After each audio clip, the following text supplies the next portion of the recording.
Katotohanan sa pag-alis ni Ann Curtis sa noontime show na It's Showtime.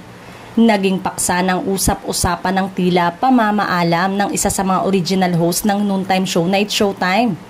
Sa darating na October, magdiriwang ng kanilang ika-15th anniversary ang noontime show na It's Showtime. Isang mahalagang milestone na 3 taon na mula nang magsimula ang programa noong 2009.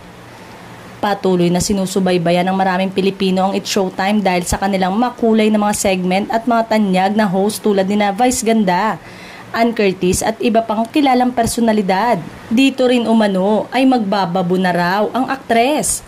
Ngunit hindi pa alam kung pansamantala lamang ito o for good na.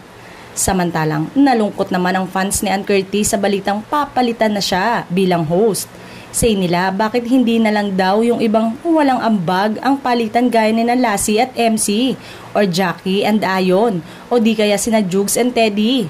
Marami rin ang gustong si Ogie Alcacid na lang sana ang palitan or si Kim Chu. Ang isa sa mga dahilan daw ay palagi nitong pag-absent dahil magiging busy daw ang aktres sa kanyang paparating na proyekto. Hindi naman daw natin masisisi ang management kung bakit siya tatanggalin ng tuluyan o pansamantala.